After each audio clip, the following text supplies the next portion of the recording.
it's Tuesday night, say yeah. For it's the Cerebral Smack Talk. No, you're not hearing things. It is indeed the ridiculously over gentleman Anthony Floyer from Ridiculously Raw, sitting in tonight for good old MF Michael Fletcher as part of our role reversal week here on the Wrestling Forum family of shows. MF filled in for me last night for Ridiculously Raw, even though I was there. And he did a wonderful job, and I got big shoes to fill, even though I had done this before. So bear with me tonight. So with that being said, I'm joined for the moment by the first lady of the Wrestling Forum, the Twisted Angel, Didi Woodson. Great to have you with us, Didi. We missed you last night, but we understand why you couldn't be here. I never addressed it, so nothing to worry about there. And not sure about Michael Bullock. He's he's celebrating a very important day for him today. Is He's celebrating his 8-year anniversary with his lovely girlfriend Mary Ellen, who's also a very good friend of mine and also a very good friend of our show. And we're hoping they're having a wonderful night. I'm sure they are. And of course, MF. Reason why he's not here tonight is he has a very important work commitment beyond his control, and so that's why we agreed to do the role reversal this week. So that's why he was on last night, and that's why I'm on tonight. But don't worry, we'll be back to normal next week for Go Home Week. So just wanted to address that elephant in the room. So what we're going to do here tonight on Cerebral Smack Talk this evening is we're going to review SmackDown Live, and I'll also give you my Tony's take on the latest 205 Live and Impact Wrestling. And yeah, very interesting night as always on SmackDown Live. So with that being said, let's start it off. SmackDown Live was live tonight, just like Monday Night Raw was last night, from the Air Canada Center in Toronto, Ontario, Canada, or as Jerry the King Lawler eloquently put it at SummerSlam 2004, Bizarro Land. And yes, it was Bizarro Land again tonight. Another red hot crowd, and what a way to start it off with, of course, the 16-time WWE champion, of course, the one and the only John Cena. He starts it off. He cuts a promo, another very good promo as always, interrupted by Mr. Money in the Bank, Baron Corbin, and then from there they were also interrupted by SmackDown General Manager Daniel Bryan, and Daniel Bryan basically announces what we already knew, and it will happen at SummerSlam. It will be one-on-one John Cena and Mr. Money in the Bank, Baron Corbin. Co-segment of the night here, because you know what? No, I'm going to rephrase that. I'm going to say this was the second best segment of the night for me, even though it was a very good segment. The only thing is, it was a somewhat clunky promo from Cena. I mean, he didn't seem to be bothered at all by the fact that Shinsuke Nakamura beat him last week in that classic match. I guess that's big of him in a way, but he wasn't conciliatory as much as he seemed downright giddy about it. It came across as somewhat put on and artificial rather than sincere. Corbin was fine here, but I can't help but think this just adds yet another match to the SummerSlam card that, for the most part, has had a slapdash build. WWE is really leaning on quantity over quality this year, and as someone who enjoys storytelling and character progression as much as the next guy, and as much as I love match quality, it's somewhat disappointing. But other than that, I mean, this was a very good segment. I mean, I always like Cena's promos, and this was another good one. Not one of his better ones, but still a very good promo. But I think it's going to lead to what I think will be a very good match at SummerSlam. I mean, Cena and Corbin, I got a good feeling that will be one of the fights of the night, and definitely looking forward to seeing how it all goes down. So a good way to start off SmackDown Live this evening. So, Didi Woodson, come on in. Let's get your thoughts here. John Cena kicking off the show, interrupted by Baron Corbin, and then Daniel Bryan making the announcement that at SummerSlam, Cena and Corbin will go one-on-one at the biggest party of the summer. Should be a good one. Yeah, it should be a good one. I'll agree. This was the second best segment of the night.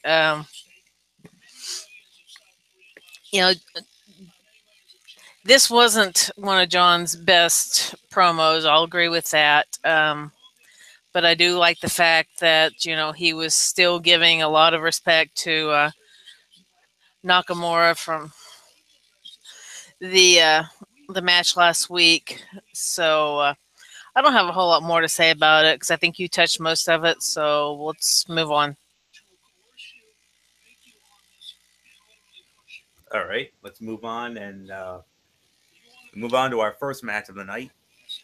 A rather interesting tag team matchup here. We had the Usos squaring off against this interesting tag team, the underdog from the underground, Sami Zayn, and the Perfect 10, Ty Dillinger. Winners of the match in 7 minutes and 4 seconds. It was the Usos via a submission, the submission hold.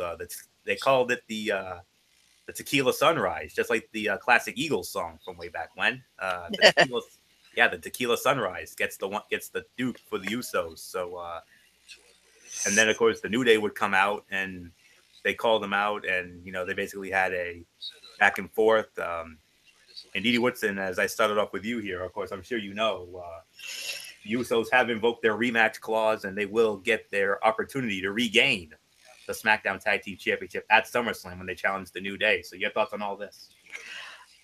Well, the match itself, I was not super impressed with. I'll give it maybe 1.5 to 2. But the segment at the end, kind of gave New Day a chance to have a comeback from, well, at least the attack that I saw a couple of weeks ago. And definitely the segment was working on the storyline building, which is what SmackDown's really known for. But like I said, as far as the match, it was okay, but I wasn't super impressed with it. So not much more I have to say about it. So I'll toss it back to you. Yeah, I'm actually gonna give it the 2-star rating here, Didi Woodson. The commercial break did eat up a significant portion of the bout, yes, but honestly, it doesn't appear that we missed much. It served its purpose of showing some viciousness from the Usos, but it was otherwise unspectacular, like you said. I'll give you that. New Day getting fired up was a welcome change of pace for them, as they rarely get past clowning on their opponents. Because you know how much they love to do that campy comedy, funny, haha stuff. But if they have a hot angle for this feud planned for next week, it might end up one of the better built matches on the card. So we're gonna have to wait and see on that. So, but I will agree with you there, Didi. 2 stars, solid 2 stars for me. Fine match, and I'm not surprised the Usos went over. You want to give them momentum going into SummerSlam when they challenge the New Day, when they invoke their rematch and as they attempt to regain the SmackDown Tag Team Championship that they lost to the New Day a couple weeks ago at Battleground in Philadelphia. So, and then they had another one of these stupid Fashion Files segments. But there actually was something good about this. Arn Anderson, whoa, Double A, the Hall of Famer, as part of the legendary Four Horsemen. I mean, we're not going to get into it, obviously, but I definitely wanted to address it because it's not often you get a living legend like Double A, Arn Anderson, showing up for something as ridiculous as that. But yeah, thumbs up to Double A, man. He's still looking good. He still looks good after all these years, and man, great to see him. And as somebody who's been a Four Horsemen mark, being the Four Horsemen mark that I am, I mean, I couldn't help but throw up the 4 when I saw him. So awesome moment. So that was cool. All right. It is not often we get cutouts on SmackDown Live, but unfortunately we get one here, and it involves the ladies. Unfortunately,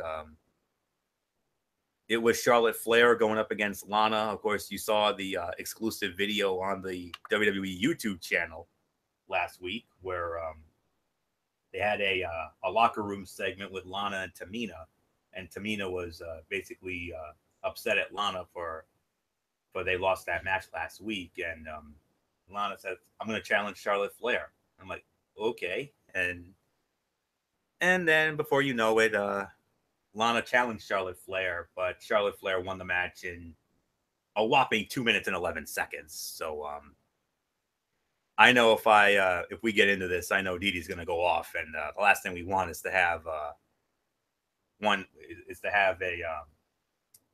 Didi Woodson rant, because you know how she gets when she goes on a rant. I mean, it's not good. And of course, if you saw, I mean, if you saw that rant that Michael Bullock went on, that profanity laced tirade that Bullock went on last Friday night on Strictly Sports, which is why I had to do an age restriction video for the first time ever. But we're not going to get into it. But I'll address the elephant in the room for a moment. Of course, it's no rating to a dud, obviously, and this was the worst fight of the night. Lana is very good in losing in 2 minutes. That's all there is to say about that. So we're not going to get into that, but we are going to get into this. Oh boy, this was something.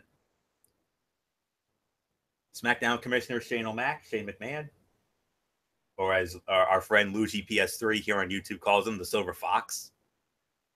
He had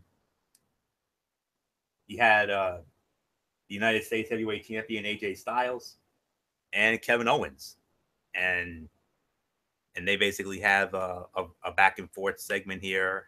And of course, as you know, at SummerSlam, it'll be AJ Styles defending the United States Heavyweight Championship against Kevin Owens with Shane McMahon as the special guest referee.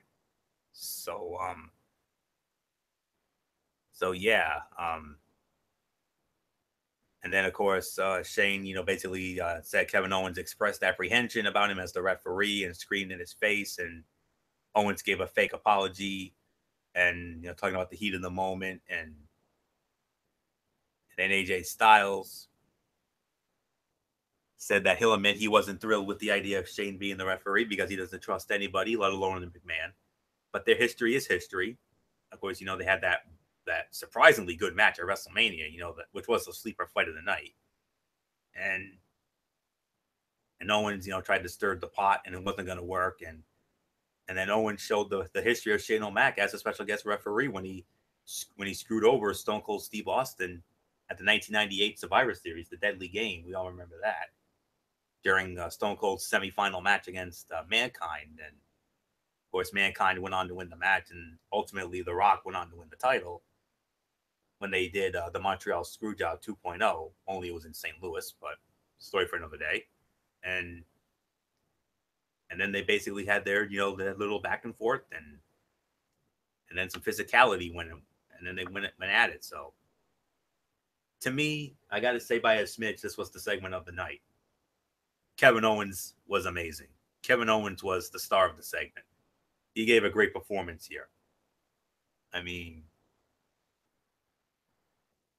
Shane and AJ, they were fine, but I wasn't overly thrilled with their work. I mean, AJ seemed a little bit lost during the exchange, and I don't think Shane did nearly enough to defend himself, or at least act offended by Owens' accusations, from Shane's shaded past as a special referee. Remember, when Shane McMahon first started, he actually started as a referee way back when, in the early 90s. He was actually known as Shane Stevens. He was not known as Shane McMahon. He was known as Shane Stevens. Little Tony fun fact for you. But other than that little nitpick, this to me, I got to say by a smidge, was the segment of the night.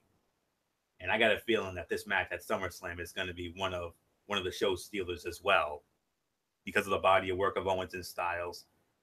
And Shane as a referee is definitely going to make things very interesting. So, by a smidge, segment of the night. So, Didi Woodson, what says you here? I agree. Segment of the night. I was kind of surprised they brought up, without actually saying it, they brought up the Montreal Screwjob, and of course, everybody chanted, "You screwed Brett" and all that. But it was a very good segment. Yeah, I would agree that Owens pretty much kind of stole the segment himself, because it was mainly, all him. But yeah, not much more I had to say about it, so I'll give it back to you.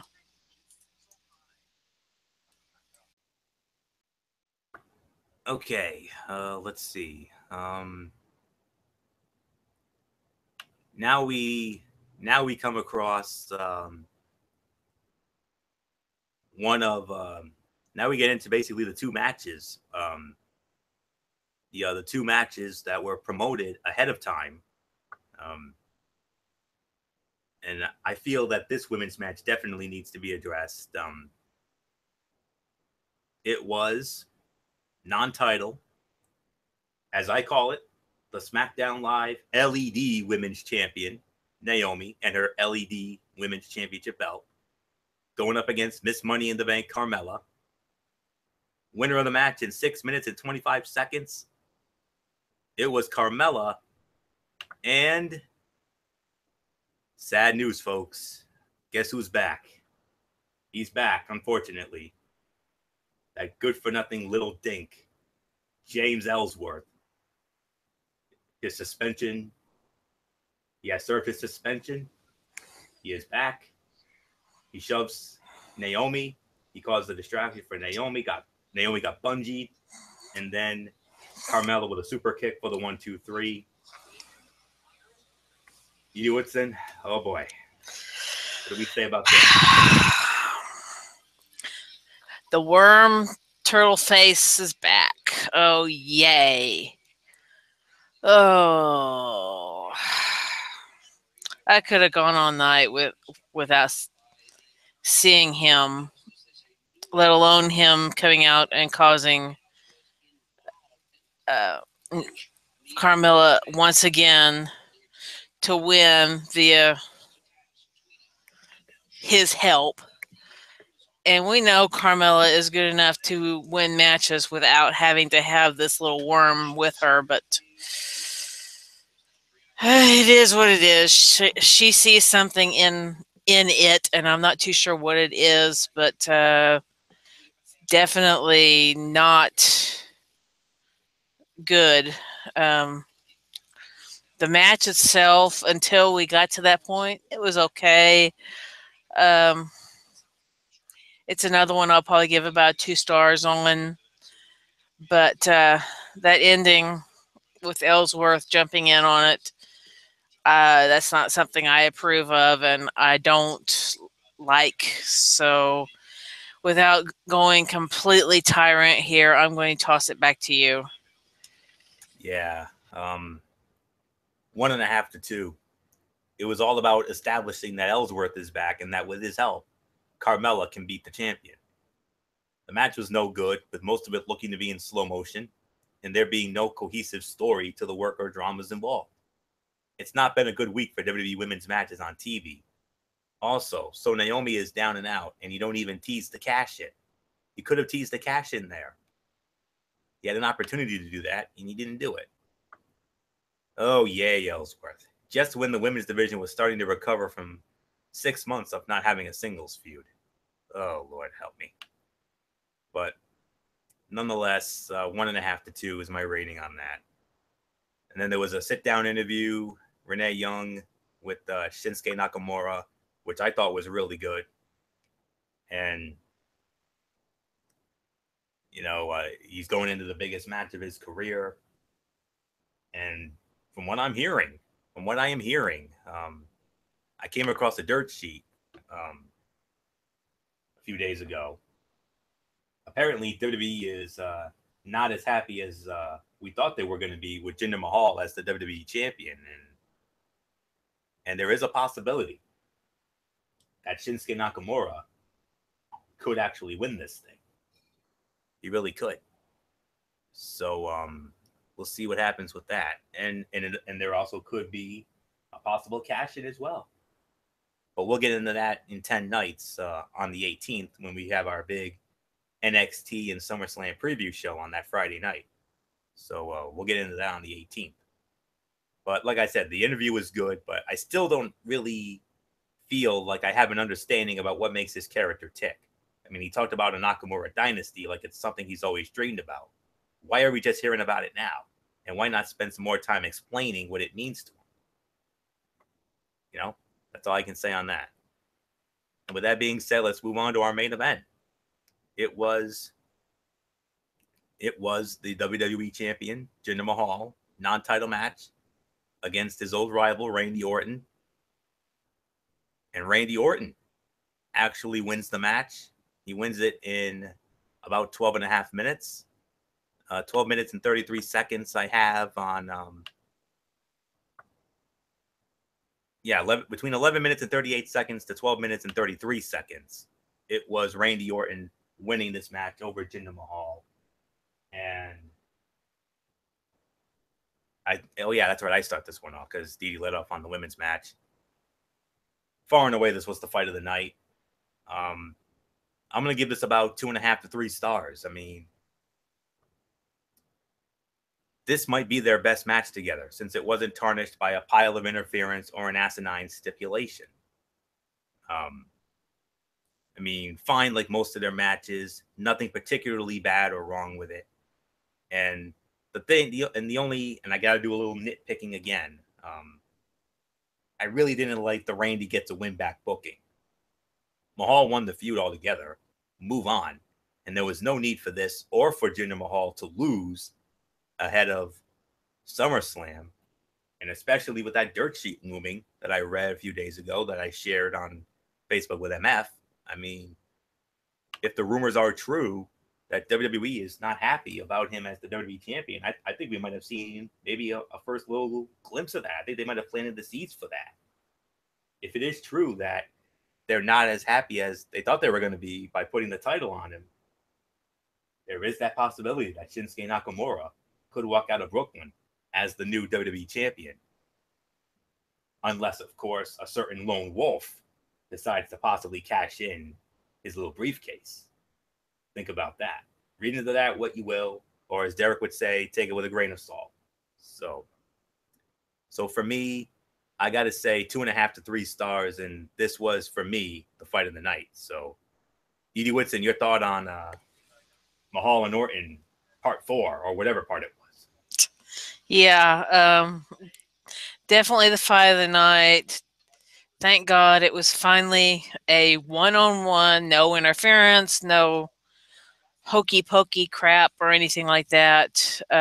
Just two men in the ring beating the crap out of each other.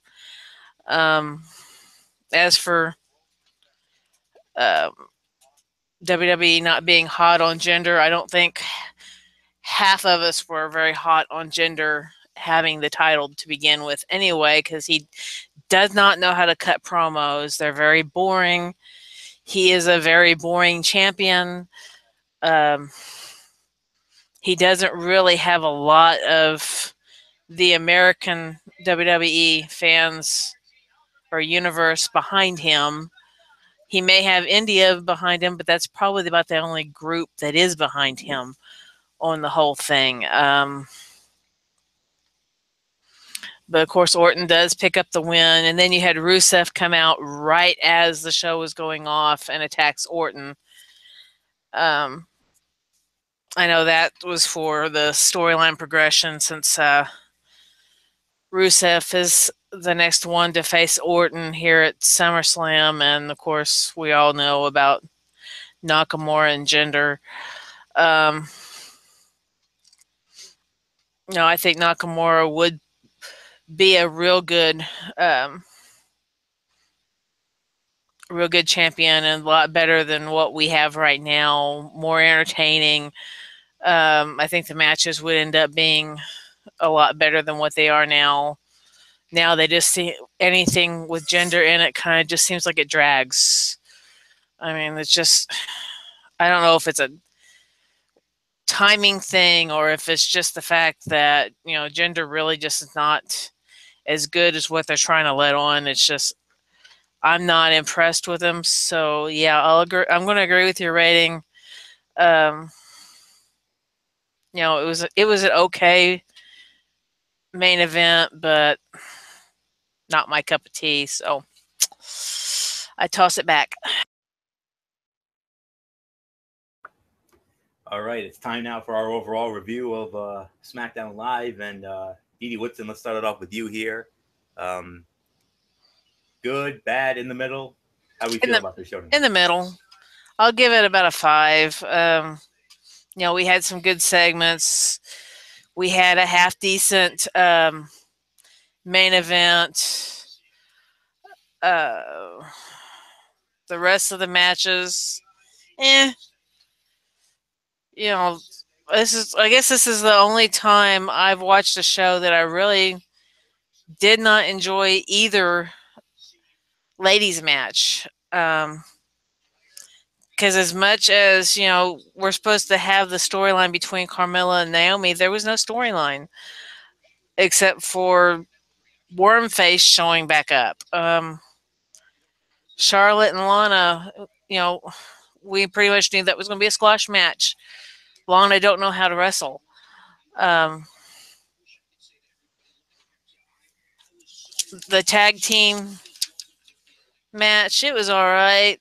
I mean, but Dillinger and Zayn as a tag team, they were okay together, but you know, they aren't they haven't worked together a lot, so it didn't make much sense on why they were facing the Usos when you have all these other tag teams in the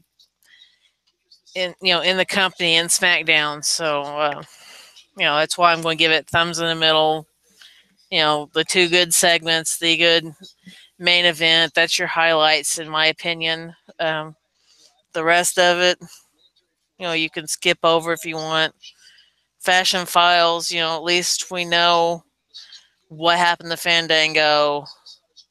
We know who tore up the horse. Other than that, I could care less about the Fashion Files. To me, it's past go home, go away. So I'll toss it back to you, and I'm heading out to bed because I've got some stuff to do tomorrow morning early. So we'll Alrighty. see. We'll see you next week.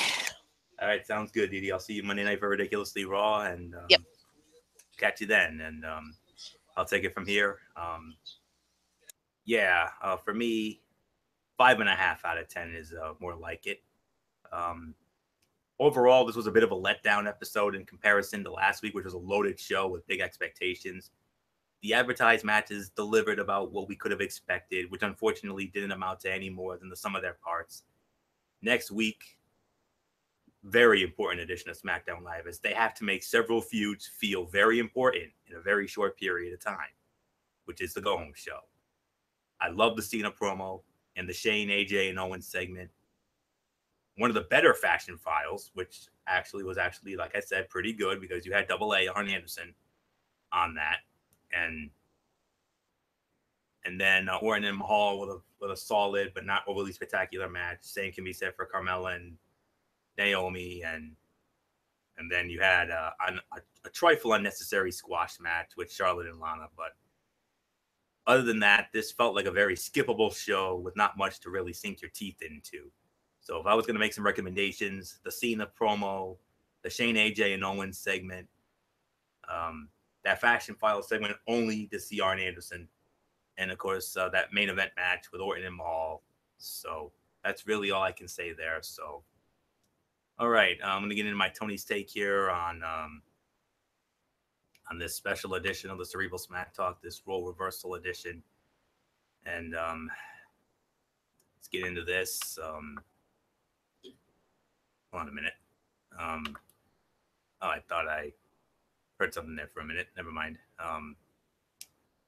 Thought Michael Bullock came in for a minute, but anywho, let's dive on in.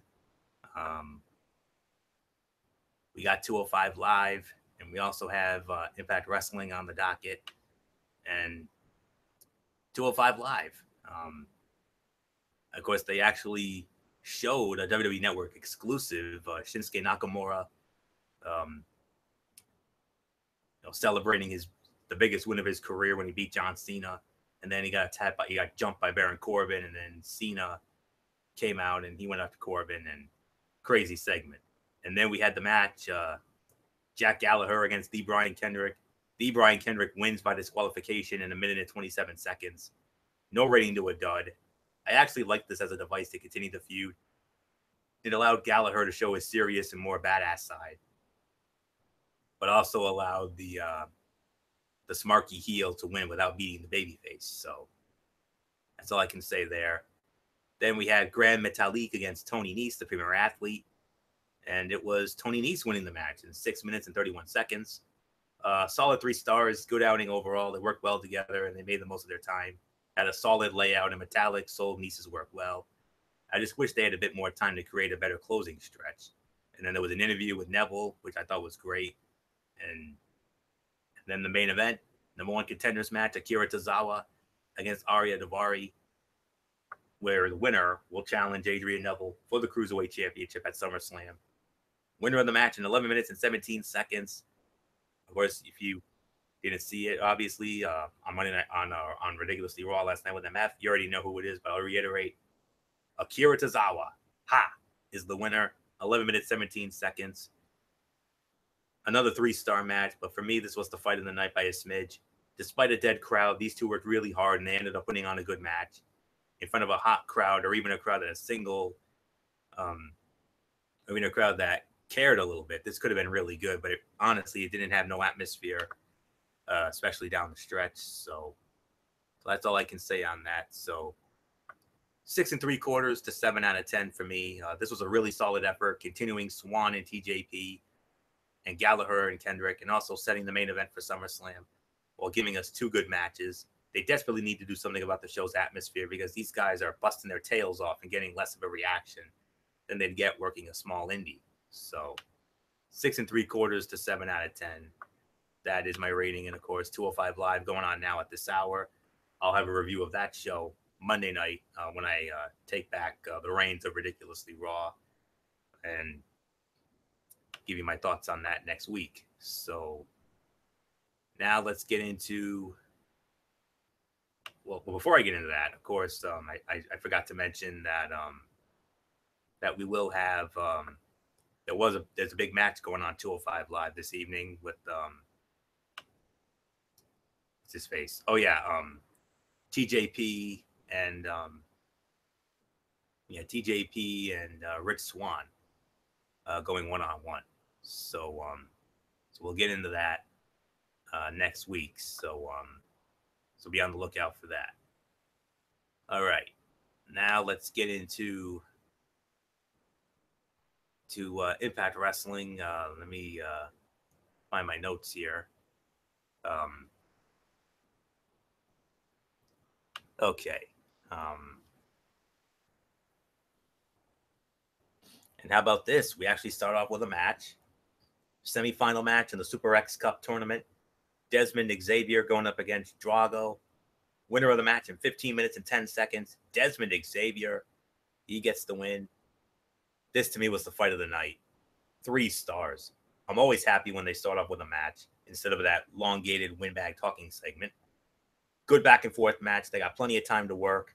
I was hoping it would be a little bit more high octane and action packed, but it was a good way to start off the show.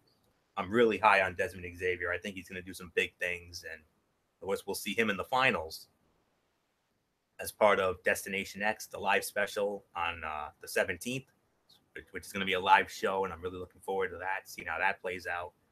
He will meet either ACH or Ishimori in that, and of course, they meet in that semifinal on this week's show. I'll get more into that after. So then we had, let me see,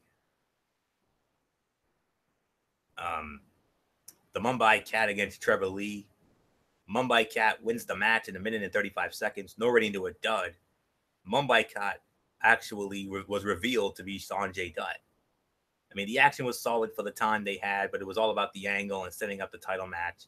It's a classic trick, and while it didn't get the biggest crowd reaction, I liked it and thought it was fun. So, of course, it was also announced that at Destination X on August 17th, Sanjay Dutt will defend the X Division Championship against Trevor Lee in a ladder match. I got a good feeling about that. We were supposed to have a match with Eddie Edwards and Eli Drake, but Congo Kong attacked Eddie Edwards, so no match there. Then we had the GFW Grand Championship match. Moose defending the title against Ethan Carter III, EC3. Winner of the match via a split decision.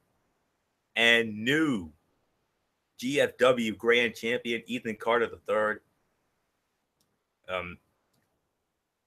Dutch Mantel, aka Zeb Coulter from the WWE. He gave it. He had a tie.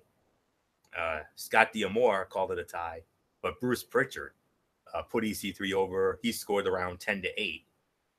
EC3 won the first round. Moose won the second round. It was split, but then Bruce Pritchard ultimately turned it over. Second best fight of the night, 2 3/4 stars. Final round was great. Well, the first 2 rounds were fine, but not spectacular. I wonder if this could be the start of a Bruce Pritchard heel turn, scoring the final round 10-8 for EC3. Pretty good overall. Hopefully EC3's charisma and willingness to screw with the rules will add some life to this title and division. 6-man tag team match, Suicide, Grado and Braxton Sutter against KM, Mario Baccara, and Falaba. Suicide, Grado, and Braxton Sutter win the match, 3 minutes and 40 seconds. 1.5 stars. Quick filler tag. It wasn't all that good.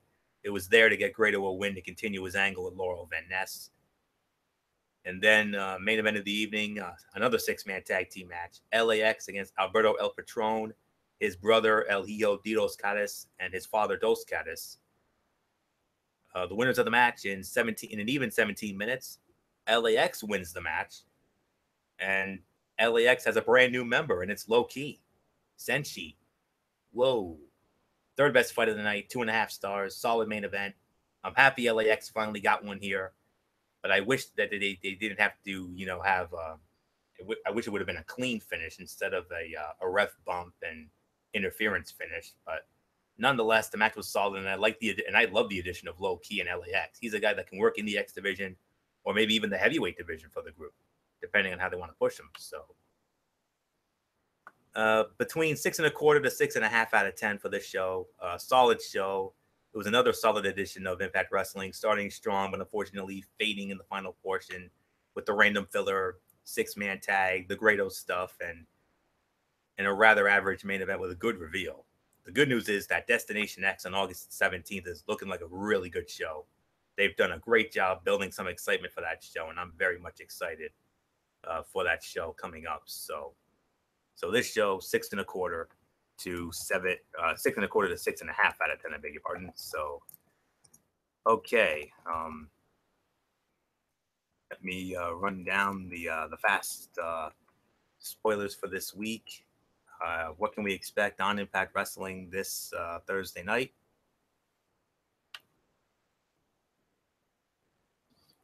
Okay, we have El Hijo de Fantasma and Naomichi Marufuji against Garza Jr. and the Laredo Kid. There's going to be a segment with Sienna. That's going to be very interesting. With Sienna and Karen Jarrett, that should be an interesting segment there. Congo Kong against Grado and Joseph Park in a 2-on-1 handicap match. LAX against the Veterans of War, Mayweather and Wilcox in a street fight. That should be good. The other semifinal match in the Super X Cup, Taiji Ishimori against ACH. And then in the main event of the evening, 6-man tag team match, Bobby Lashley, Low Key, and Trevor Lee squaring off against Unified World Heavyweight Champion Alberto El Patron, X Division Champion Sanjay Dutt, and Matt Sydal. Wow, this looks like a really good show. So I'm definitely looking forward to seeing this show on Thursday night. So that all goes down 8 p.m. Thursday night on Pop Television. Check your local listings for the time and channel in your area. And that will do it for this very special edition, this special role reversal edition of the Cerebral Smack Talk. Thank you all so very much for tuning in. It's the ridiculously over gentleman, Anthony Floyo here. And of course, in spirit, good old MF Michael Fletcher, the Phenom Michael Bullock, the Twisted Angel Didi Woodson, and of course, the man himself, the hardcore pipe bomb Derek Ferreira. You know the routine, everybody. Thumbs up. Talk to you later. Yeah. Throw it up Fortune 4 style. Bye for now, my friends. God bless. Be good to each other. Have a blessed rest of the week. And don't forget, Friday night, the season finale of Strictly Sports, right here on the Zone 25 on YouTube.com, of course. We're going to have our college football preview. We're going to preview college football, the power conferences, and my team, Notre Dame. Michael Bullock, as part of a special exclusive, will share his experiences from the big-time wrestling event at McCoy Stadium last Friday night. And for the final time this season, the Major League Baseball Power Rankings. And then, of course, Ridiculously Raw on Monday night, which I'll be back at the controls for. And then next Tuesday night, we'll have MF back for the Cerebral Smack Talk. And then on the 18th, next Friday night, our huge show where we will preview both NXT TakeOver Brooklyn 3 and the 30th annual SummerSlam, with the recap coming on the Sunday night, of course. And very exciting content coming up, my friends. You do not want to miss it. We're all very excited and looking forward to bringing it to you. So that's it. So until then, you already know my routine. So have a blessed rest of the week. And until Friday night for Strictly Sports, you've been watching the Cerebral Smack Talk right here on the Tone 25 on YouTube.com. And remember, no matter what anyone tells you, wrestling is indeed actually real. Good night, everybody.